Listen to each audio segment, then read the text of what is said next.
stories of the day. Understand the issues that matter. This is Manila Bulletin News on Web.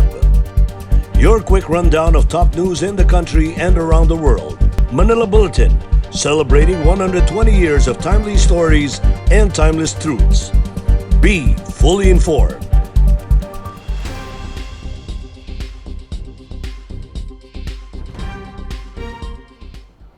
Hi, I'm Barbie Atienza. This is MB Now, and here are your news on web. The opposition won't stand a chance against a Duterte-Duterte tandem in the national elections of 2022, according to Chief Presidential Legal Counsel Salvador Panelo. He also said that it is his desire for President Duterte to run for vice president if the latter's daughter, Davao City Mayor Sara Duterte Carpio, would run for the presidency. Our Malacanang correspondent Argil Heducos has the details. The opposition won't stand a chance against a Duterte-Duterte tandem in the 2022 national elections. Chief Presidential Legal Counsel Salvador Panelo stressed this Monday as he confessed his desire for President Duterte to run for vice president in the 2022 polls if the latter's daughter, Davao City Mayor Sara Duterte Carpio, would run for the presidency. In his program aired over state-run PTV4, Panelo assured the public that President Duterte will not overstay in Malacanang and would finish his term despite many issues surrounding his health condition. Gusto ko itong presidente ito, tumakbong vice presidente. Sa kanyang tatakbo o pinakatakbo rin na anak na si Mayor Sara Duterte na presidente. Hindi po ba ang ganda? Duterte. Wala na. Patay opposition pag tumakbo itong dalawang to. Panelo then told his viewers that he was going to reveal a secret that should not go out, as if their conversation was a private one. Panelo recalled that the same situation happened in Davao City when Duterte and his daughter would run for mayor and vice mayor. The chief executive served as the vice mayor of Davao City when his daughter was the mayor from 2010 to 2013. Ay kaya lang, alam niyo naman itong dalawang to, pareho ayaw tumakbo. But sabi ko nga kay Mayor Sara, just like your father, you have an appointment with history and a date with destiny. Hindi po ba? Ganyan ang nangyari kay Presidente noon. 10 taon nating niligawan, buinisit na tumakbo. Ayaw niya naman talagang tumakbo. Pero sabi ko wala talagang nakaano ka. Destinido ka. Wala ka nang magagawa. Saying that politics is disastrous, the feisty mayor skirted a question whether or not she was planning to run for president in 2022. During her program over Davao City Disaster Radio DCDR 87.5, Duterte disrupted the radio anchor from reading a comment from her listener, who raised a question in reference to the presidential daughter's earlier remark that more infrastructure plans of her administration would continue if she would even run for mayor again by 2022. Ayun na nabasahan ng mga igana na mga komento kay kuan ni siya Davao City Disaster Radio ang pangalan aning radio station no. Therefore ang ato ang istoryahan diri ay disaster. Disaster ba din ng politika? Well, Kabalo ka. Yes, Okay, politics sige. is disastrous. The mayor did not directly answer if she would be running for a higher post in 2022 and just told her listeners to not mind the things that are beyond their control. For MB Now, this is Argil Heducos reporting.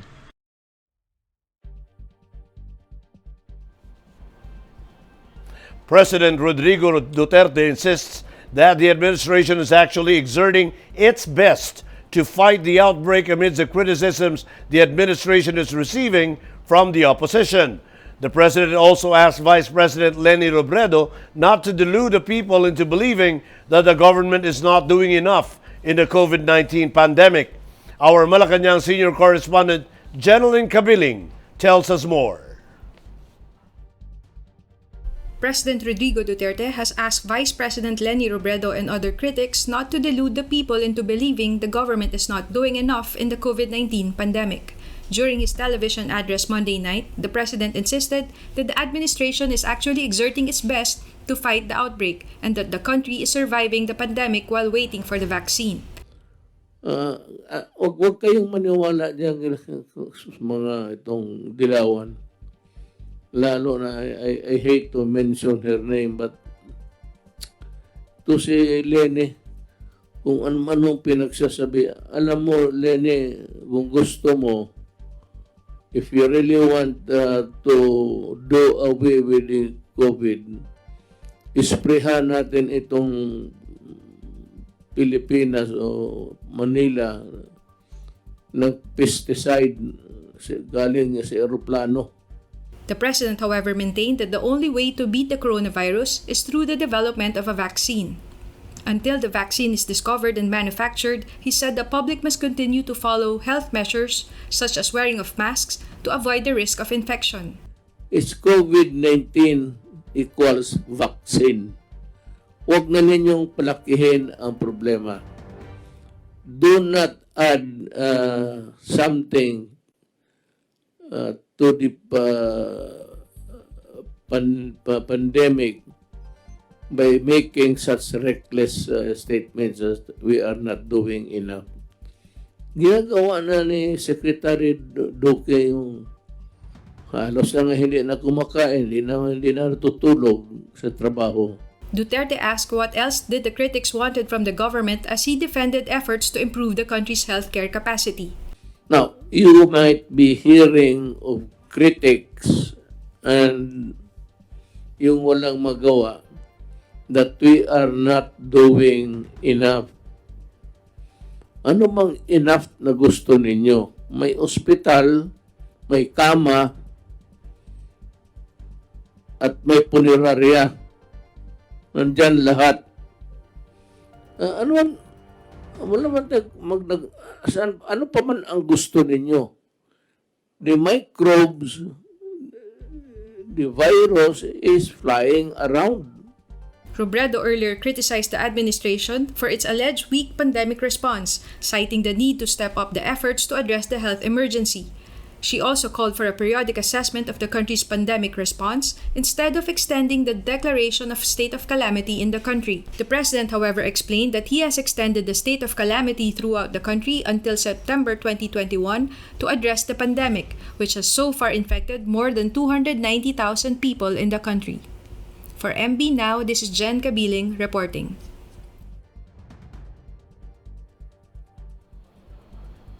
Meantime, Vice President Leni Robredo said on Tuesday that the government needs to do more other than providing hospitals, funeral parlors, and just waiting for a vaccine in dealing with problems brought about by the coronavirus pandemic. Robredo responded to President Duterte's tirade against her on Monday night for her criticisms on the government's response to the public health crisis.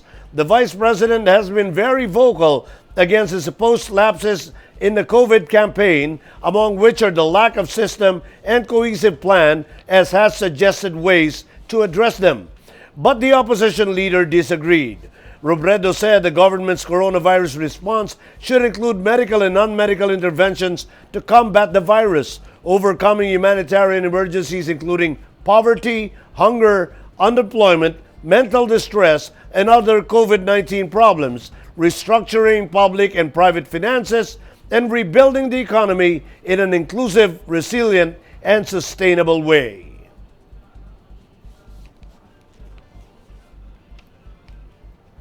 The President has expressed his elation over the opening of the artificial white sand beach at Manila Bay. He said he's also congratulated Environment Secretary Roy Cimatu in keeping his promise to clean Manila Bay.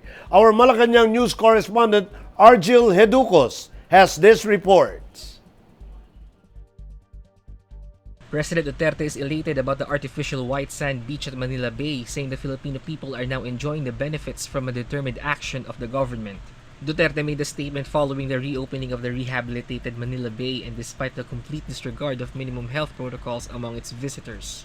In his public address Monday evening, Duterte congratulated Environment Secretary Roy Cimatu for keeping his word that he will clean up Manila Bay. You know, I remember that meeting, and I think everybody was there when I said, Del, kaya mong linisin to? And the answer was a very curtly given, said, kaya. trabaho eh. And people now are really enjoying the reclaimed area with the white sand, maski na papano. Duterte said he was impressed by the present appearance of a portion of the Manila Bay, especially since people are enjoying it. The president, however, acknowledged that this project will not sit well with everybody, particularly with Vice President Leni Robredo. Wala naman talaga tayo magawa. You do it, may masabi sila. You do not do it, may masabi sila ni.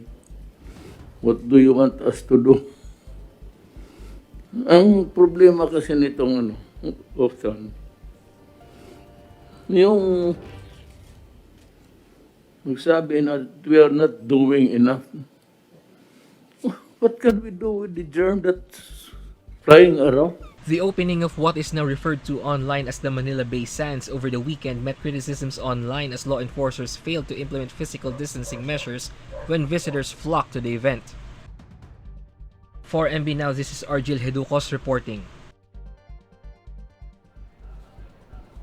The Department of Science and Technology bears its program for the rehabilitation of Manila Bay. Secretary Fortunato de la Peña mentioned during his weekly report that they are planning to set up the integrated mapping, monitoring, modeling, and management system for Manila Bay, or also known as IM4 Manila Bay.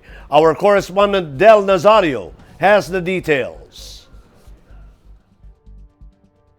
Cleaning up Manila Bay along with the adjacent rivers and tributaries is part of the Department of Science and Technology's new programs and initiatives pushing for future-proof technologies for the environment amid the COVID-19 pandemic. In his latest weekly report, Secretary Fortunato de la Peña mentioned some of the DOST's new programs, which are the Integrated Mapping, Monitoring, Modeling, and Management System for Manila Bay, or IM4 Manila Bay program in the Charted Dream. The IM4 Manila Bay program aims to characterize Manila Bay and its watershed and linked environments to provide information for the rehabilitation and management. Actually, meron tayong project na ongoing at ito ay supported ng DOST PSERD or Philippine Council for Industry, Energy, and Emerging Technologies Research and Development. Ito ay may kinalaman dun sa Manila Bay project. Ito ay, ang tawag dito ay Integrated Mapping, Monitoring, Modeling, and Management System for Manila Bay, Pasig River, Laguna Lake, and Watersheds, or IM4 Manila Bay program. Ang aim nito ay makarakterize ang Manila Bay at ang kanyang watershed at saka ang mga linked environments. The team from the DOST Industrial Technology Development Institute and the Department of Public Works and Highways have already met to identify possible sampling sites and are already preparing initial laboratory analysis. The Tuliahan-Tinajeros River System is a 27-kilometer-long river system and a major tributary of Manila Bay. It spans from the Mesa Water Reservoir in Fairview, Quezon City all the way to Manila Bay. It is one of the most polluted waterways in Metro Manila. Kasi sa kagustuhan nating mapaganda ang tubig at ang mga tributaries na pumupunta sa Manila Bay, mangangailangan talaga yan dredging. Ngayon, ano ang gagawin natin sa madidredge na material? At yan ngayon ang proyekto ng Industrial Technology Development Institute i-analyze para malaman kung ano ang pwedeng paggamitan ng mga dredge materials na iyan. These projects are set to complement the government's current initiatives in cleaning up the Manila Bay and its adjacent rivers and tributaries. For MB Now, this is Del Nazario reporting. In Metro News, 3 injured in car mixer truck collision in Caloocan City. And Pasig City offers zero-interest bike loan program for government employees. More in this report.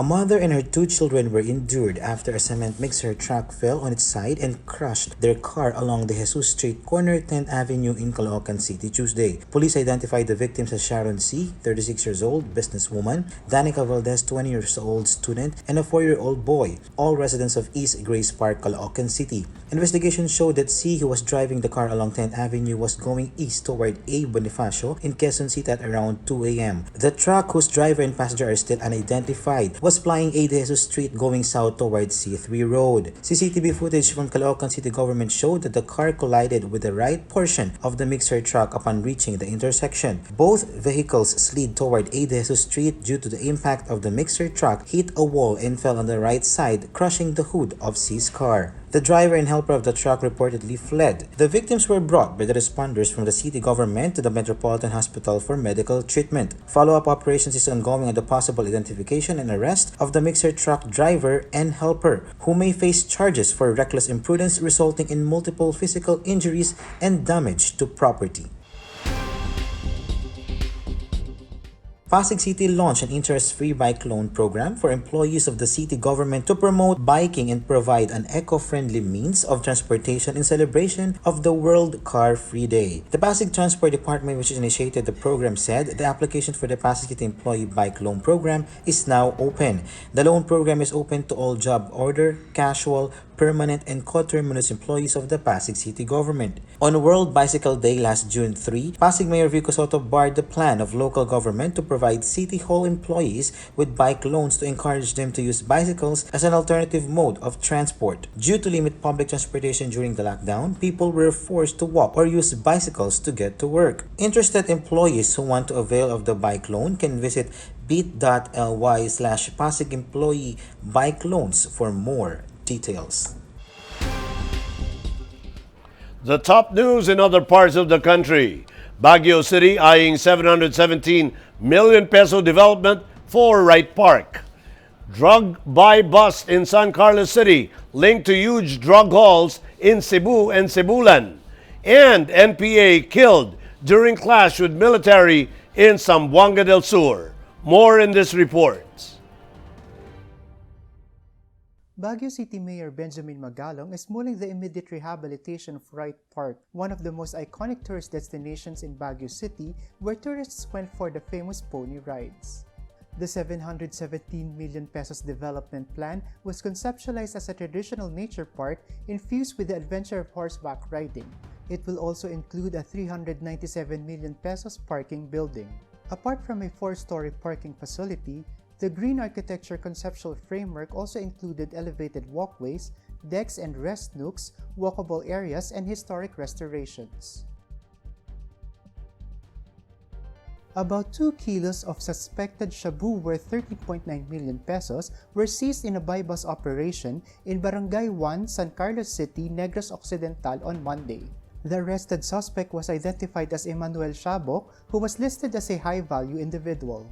According to the authorities, the contraband might be from the same supplier in Cebu and Cebulan and that the illegal drugs were transported through San Carlos City. Last Sunday, authorities seized a huge haul of drugs in Cebu and Cebulan, Negros Occidental.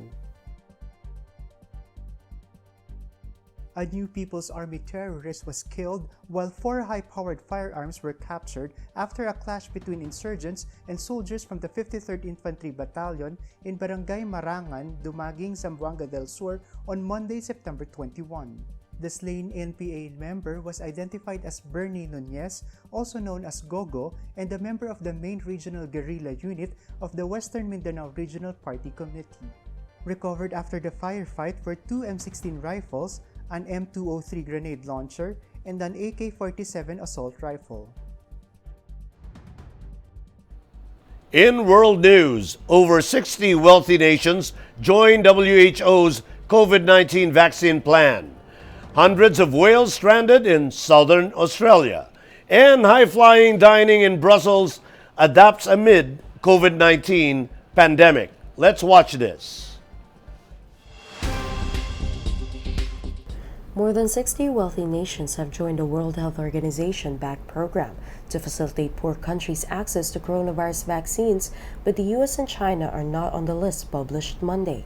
The WHO has, in coordination with the Global Vaccine Alliance Group Gavi and the Coalition for Epidemic Preparedness Innovations, created a mechanism aimed at ensuring a more equitable distribution of any future COVID-19 vaccines. But the mechanism known as COVAX has struggled to raise the funds needed to provide for the 92 low-income countries and other economies that quickly signed up. Among those who have signed up are the European Commission on behalf of 27 EU member states plus Norway and Iceland. At least 25 whales have died, and scientists are trying to rescue 250 more that are stranded in a remote bay on the Australian island of Tasmania, according to officials. Tasmania's Environment Department said the whales had become stuck on a sandbar in the Macquarie Harbour on the island's rugged and sparsely populated west coast. They are believed to be pilot whales, but the Environment Department is yet to confirm the species. Police are on site and marine experts are assessing the situation ahead of plans to launch a rescue mission early Tuesday morning. Mass whale strandings occur relatively often in Tasmania, but the large numbers involve present a daunting rescue prospect. Authorities may call on a network of local volunteers to assist, but have cordoned off the area to the general public. The world is at your feet at Belgium's Dinner in the Sky. Towering 50 meters above ground, guests can enjoy their dinner safely in line with coronavirus restrictions as the high-flying dining experience make a comeback in Brussels until October. According to the spokesperson, it took them months-long of studies in relaunching the Dinner in the Sky, also in order to be able to fit in the standards issued by the government. Most of the customers are apprehensive at first, but they absolutely enjoy the once-in-a-lifetime experience Dinner in the Sky.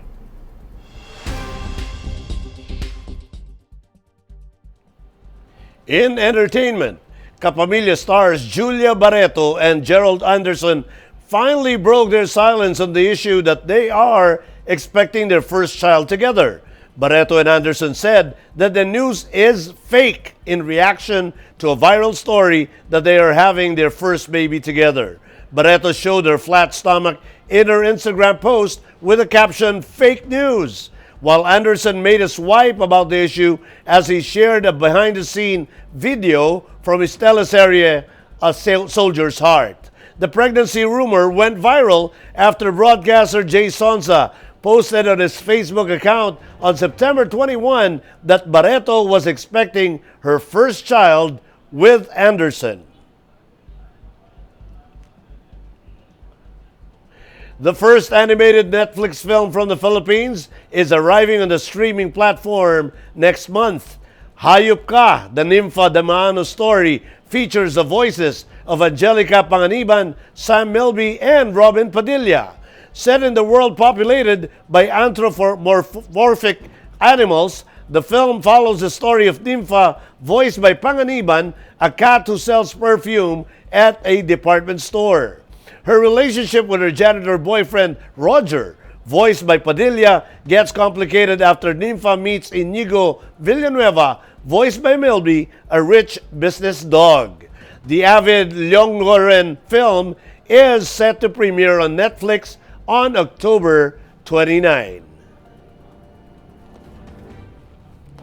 In sports, PBA teams have until Wednesday afternoon to submit their 15-man roster for the planned resumption of the season under a bubble setup in Clark, Pampanga. Commissioner Willie Marshall has set a 5 p.m. deadline for teams to finalize their lineups before they can head to the Quest Hotel in Clark for the season restart on October 9, pending the approval of the Interagency Task Force.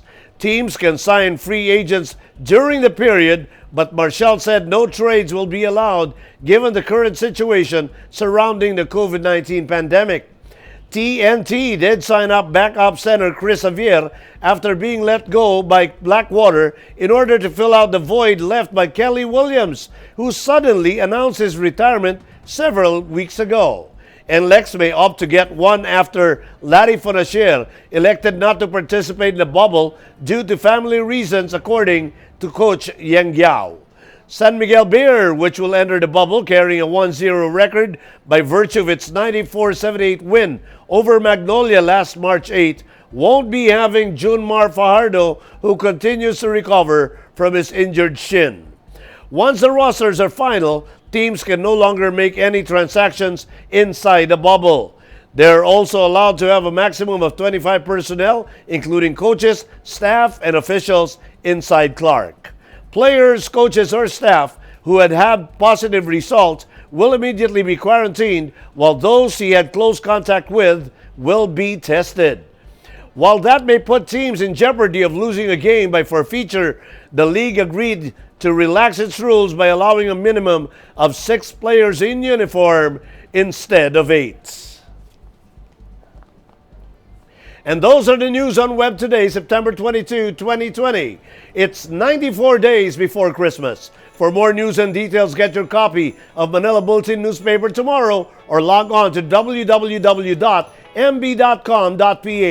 or you may also subscribe to our newsletter through the link on this video's caption to have the day's latest news delivered to your inbox.